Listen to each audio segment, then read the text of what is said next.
Hello, everybody. I'm Sharon Waxman. I'm the CEO and founder of TheWrap, and we're so happy to have you here for our 2021 Awards and International Screening Series.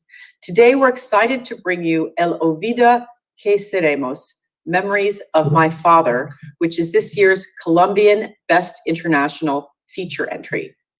We're going to be showing you a trailer of the movie, and then we'll go right into a conversation with director Fernando Trueba and actor Javier Camara.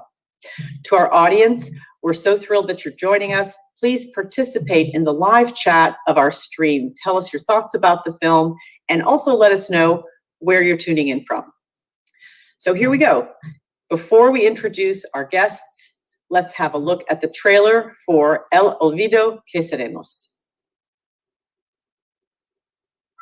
Amor. Hola, papi. ¿Cómo se han portado todos hoy? ¿Bien? Muy bien, como siempre.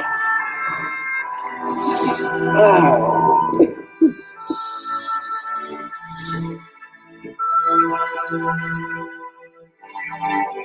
Mire qué tan bonitos los cuentos que escribe mi hijo. Todo un escritor. Es el futuro premio Nobel. Vos debes ser pequeño de un varoncito. Tú y yo sabemos que si Dios de verdad existe, no le va a preocupar si lo adoramos o no. ¡Uy! Lo que le falta a este niño es mano dura. Mira, ya es lo suficientemente dura como para tener que añadirle más dureza. Yo soy médico. Mi oficio es salvar vidas, no ponerlas en peligro. Nunca he entendido mi posición profesional como renuncia a mis derechos de ciudadano y a la libre expresión de mis ideas y opiniones. Pero nuestra obligación es alzar la voz, decir que vamos a resistir y que vamos a estar presentes en la vida pública colombiana.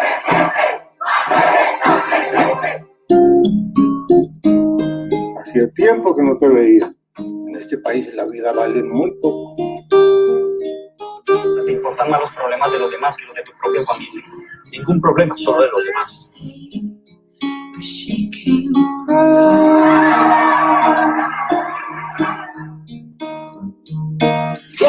Al final lo único que perseguimos es la belleza. Fuiste el primero que se atrevió a hablar de salud pública en este país.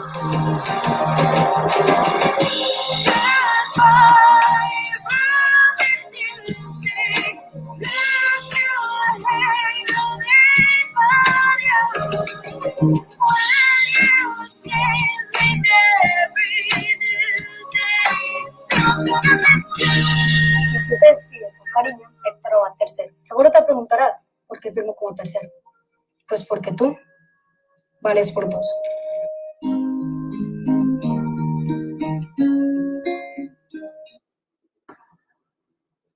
It's my pleasure to introduce director Fernando Trueba and actor Javier Camara, straight to us from Madrid. Welcome. Yes. Thank you. Hello, Sharon. Hello, we're in Los Angeles. This is that we continue our tour around the world with the screening series. Now that we're doing it virtually, we literally have everyone coming from all around the world. Let me just give a quick description of who you are and your work for our audience. So let's just start. Director Fernando Trueba is the founder of the monthly film magazine Casablanca. He worked as a film critic for Spain's leading daily newspaper, El País, for many years. He received the Best Director Award at the San Sebastian Film Festival for El OLVIDO de SEREMOS. Welcome to you, Fernando. Hello.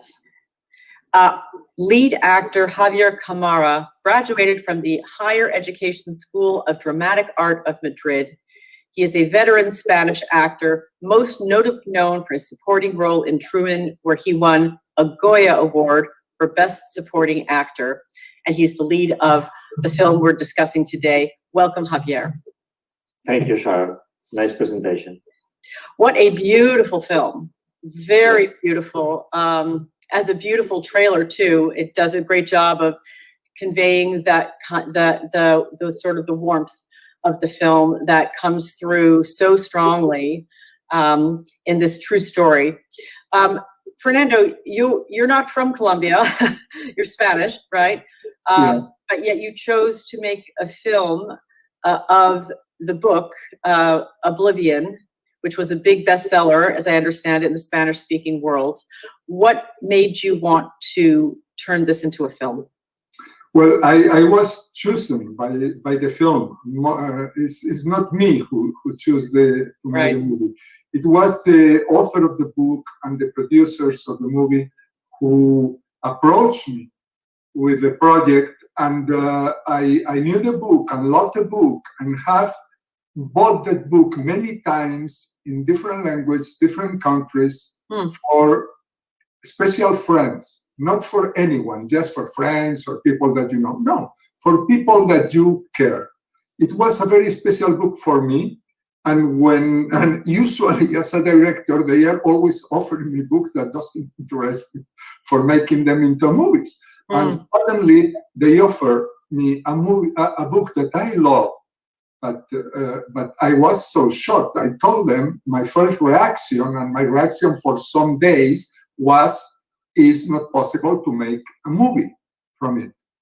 No, why? Because I thought it was a very intimate story. It was not just movies. It was a story of pain, of real pain, written by a man about the memories of his father and the killing of his father, and it was too serious for movies for me. No, it was my best, my first feeling was, how can you do that? Movies are actors with wigs and costumes and in sets, no? And this book is every word is truth. Yeah. So what changed your mind? Well, Yes. reading it again, trying to find an angle, it takes me some days, maybe a couple of weeks to decide me, but I think the movies today are so full of horrible characters, killers, serial killers, dictators, or whatever, that suddenly I had the opportunity of making cinema about a wonderful man, about a great human being, about a guy who dedicates his life to help the others and to make of this world a better place for every one of us, no? So how can you say no to that? No? Well, in these times, especially. Yeah, that's certainly true. It does seem to me that is the challenge in a movie like this, which is you have a good man as your central character, and stories are made out of conflict, really.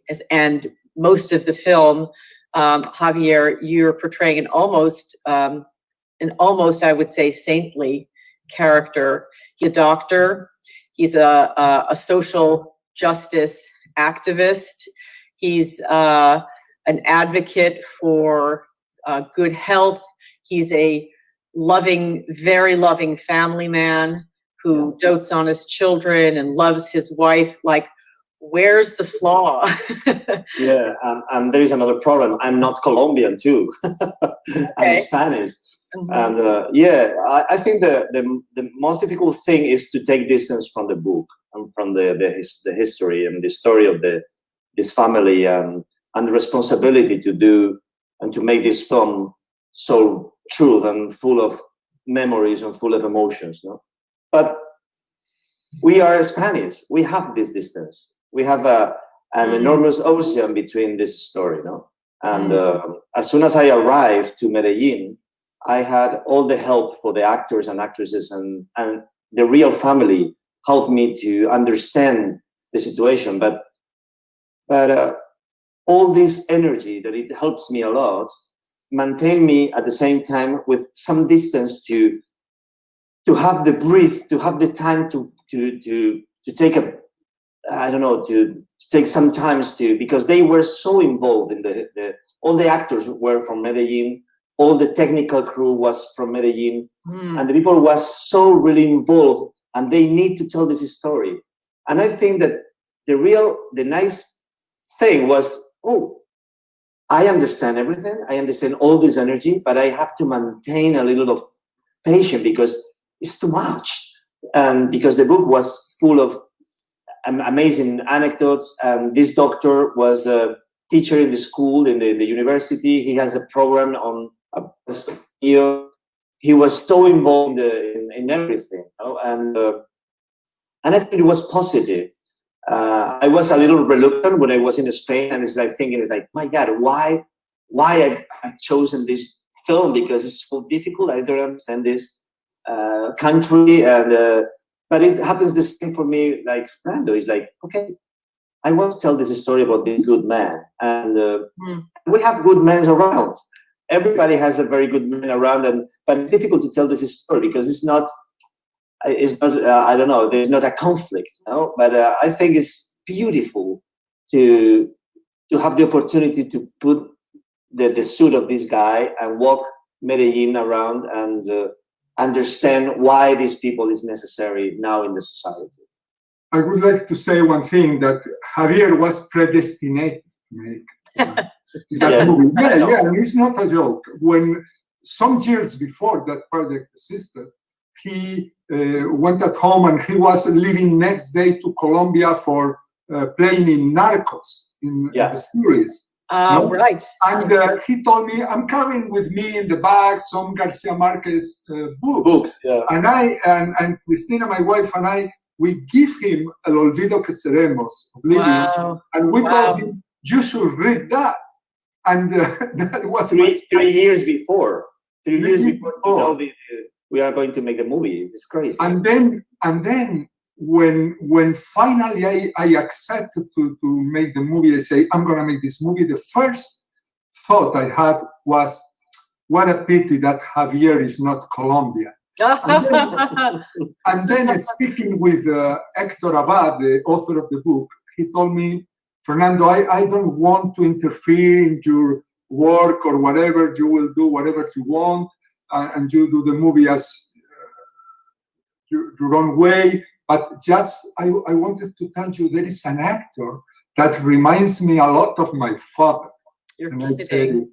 Who? I knew what he was going to say, and it was Javier Cama. Wow. So it was crazy, yes. Wow.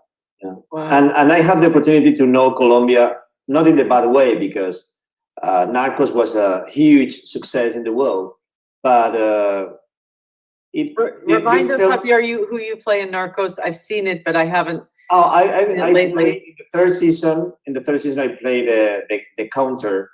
The accountant, the Guillermo Palomari, was the accountant of the the cartel of Cali, the Cali cartel. And I had the opportunity to know the bad part of, I don't know, all these prejudices that we have about Colombia, about these countries that they have these amazing problems, and we have the same problems in our countries too, but we have only one side of the country, no? And I was willing to offer all my experience and all my love and all of my emotions to do this film, El Olvido que Seremos, because shows the other part of Colombia, no? The other side of Colombia, the bright side of this amazing country. No? And it was amazing because we are not only give all our energy, but they gave us all the love that I've never received more love in a film than with this film. It was amazing. I'm crying with the trailer too. Every time I see the trailer, I'm crying. It's like, oh my God, it reminds me a lot of memories. Yeah, it is really a beautiful trailer. Fernando, you shot the film in 2019? Yeah. 2019? Yeah. We started in 2019, yeah. 2019. And so how much visibility has the film been able to have because of the pandemic? Has it been able to be in theaters at all, or? Not yet. We are waiting for opening the movie, but because when I finished the first print, the titles and mixing and everything, the movie was finished in February, and then it was selected for Cannes Film Festival. Got it. In the selection, but Cannes Film Festival didn't happen. We are in the selection, but the festival didn't happen. Then we were invited to close San Sebastian Film Festival, to close Rome Film Festival, Toulouse Film Festival, etc., etc. But that's the only thing. We are waiting for the opening in Colombia, in Spain, in the States, in France, around, who knows, but the idea is around March, April. Of this year. Yeah. Of this year, obviously. That has to be difficult to wait for your film to come out and to just be able to have it in small pieces. But that's kind of the world that we're living in. Tell us what's going on in Spain, just in terms of the pandemic. Are you locked down at the moment? Like we're in California, we're pretty much locked down. So you were telling us before that you've had a huge snowstorm, so you might be locked down because of a snowstorm. But just what's going on in Spain? Tell us. That depends. There are difference in the regions. There are different policies. No, so some regions are more affected by COVID, and others. It's changing all the time. No, so they are closing or perimeter closing, or from you can be on the street from that hour to that hour. Whatever. Right. It's different in Barcelona, Madrid, Andalusia, whatever. No, but we are through a very strong moment, because after the Christmas season and all this, I think January and February are going to be really heavy everywhere. Yeah. Everywhere. The third wave is coming. Yeah. Yeah, Germany, UK, everywhere is California. And so theaters are not open, presumably. Theaters are open in Madrid. Are open, yeah. Not all of them, but most of them, and nobody knows that any person has been had COVID in a theater. You haven't had it. Hasn't happened. And that's because in the theater first there are not completely. You have to isolated. Yeah, you're isolated from the others. Yeah. You have a third or a half of the audience only, and then people have the mask, and people are not speaking, and people are watching in the same direction. True. So I think the theaters are not really any danger. The danger is the public transport. The danger is some reunions or demonstrations in the streets and things like that. And the film has now also not opened in Colombia, I presume. No. Colombia is through a very heavy COVID. So talk a little bit. You started to say, both of you, that the family was very involved in the film. Were they on the set, or how were they involved? Fernando want to put some distance from. Let me tell you one anecdote to illustrate. Okay. The real mother in real life, Cecilia, she's 95. Oh. She was at home. She was an incredible woman. She's really very clever, intelligent, and she was at home and she heard in the radio, if you go to the center of Medellin today, be careful, avoid these streets because they are shooting El OLVIDO que SEREMOS. Okay. Then she asked for a car and went to the set, and there was security that say, no, they are making a movie. And she says, I'm the leading character.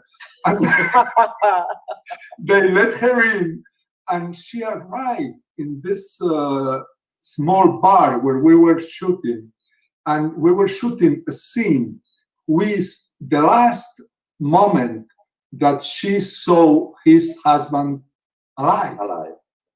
When their goodbye, that they didn't knew it was forever. So she arrived in that precise moment.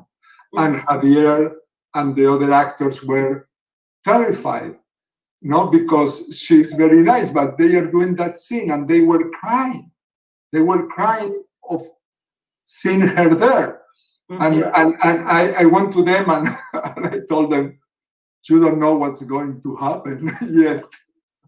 Yeah. Right, your characters don't know what's going to happen. Right.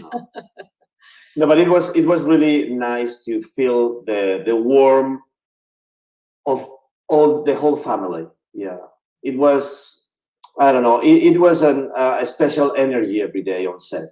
But well, it's a huge family, you know, it's a very huge family, and you never know the whole members of the family, because I arrive, I put my makeup and my suit and my everything, and I walk up from around the house and trying to be focused on the set and the scene or whatever, and suddenly one man hugged me and began to cry.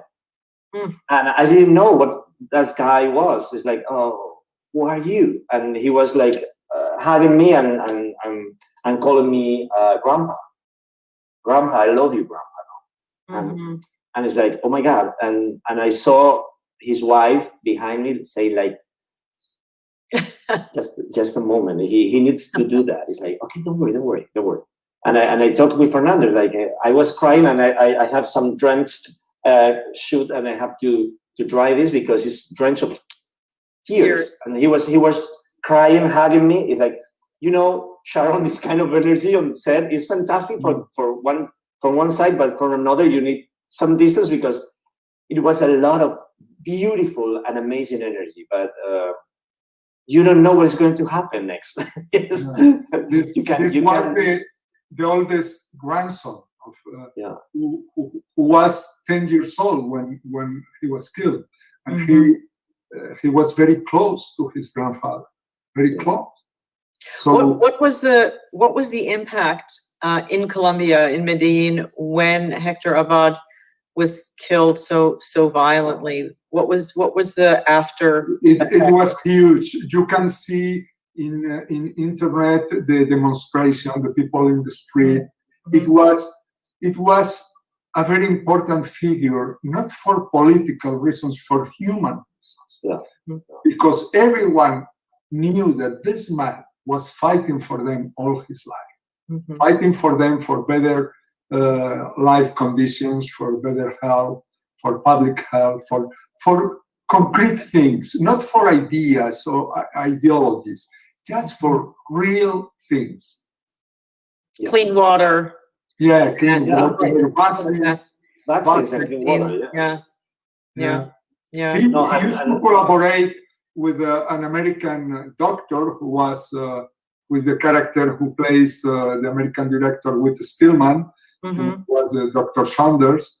They used to collaborate in many times in medical projects. Social projects. And the energy, there's not only energy in the family on set. We were shooting around Medellin and in the city, and you feel the same thing, you know. It's like sometimes people run out on you and said, thank you for this film. We need to see this film, because we need to, this story has to be premiered, has to be told again, because we need to tell this story. It was like, oh, thank you, okay. And at the same time, you feel the other way, the other side of the people that does not really agree with that. No, it's fun. It's weird to feel all this energy, but most of the energy was absolutely positive. I mean, well, the interesting thing is that, of course, for international audiences, certainly those of us in the United States, Medellin has a connotation of drug cartels and drug wars. And so this film really shows regular people who are probably the majority of the people in Medellin, I would imagine, but who never get depicted on film because they're not, you know, the extreme, they're not people who make the headlines. So has Medellin kind of healed from that period now? Is it more like a normal city? Yeah. Absolutely. Yeah, there is a lot of problems still of violence in Colombia, but Medellin is much better. And I must say that Medellin has a long history of culture, of writers, directors, poets, avant-garde artistic movements. Since the 20s and the 30s, Medellin is incredibly cultivated the town, no? And so people in the world only here to talk about Medellin for violence or drug things, and, and Medellin is not that. No, obviously there is poverty, there is problems, there is inequalities and things, but there are much more than this. Mm. I wanted to take a moment also to talk about the performance of the little boy who plays the son, who's telling the story. He's both actors, the young character, and then as he's grown into a man, they're both really wonderful. How they're Colombian actors, right? They're from yeah. So what was that like working? Well, I would ask Javier, I would also ask Fernando, what was it like working with such a young boy? He looks like he's maybe 9 or 10. I don't know. Yeah. Yeah, I can cry now. Only remembering this moment. Go ahead. I prefer that Fernando more practical and specific, because I'm so moved thinking about these two guys and of the whole cast. It's the little boy was so clever. It was the first film in his life. Really? And and he's so clever, so intelligent. He was so involved in the film, even his family. I don't know. And the other actor, Juan Pablo, is a very well-known actor in Colombia. He's a fantastic, talented actor. And the rest of the cast, but both of them were brilliant. You're right, Sean. Yeah, the boy, Nico, maybe the cleverest person in the crew, including actors, technicians, directors, and everyone. Okay. And incredible. And Juan Pablo Rego, who plays is one of the young, most respected actors in his country, and incredible. He just did a movie with Apichapón, Guaracetamul, with Tilda Swinton in Colombia. In Colombia, but he's a brilliant actor. I will think of him as a Colombian Gerard Philippe, no? This kind of the French leading actors from the 40s and the 50s, who was a beautiful, handsome guy and was sensitive, he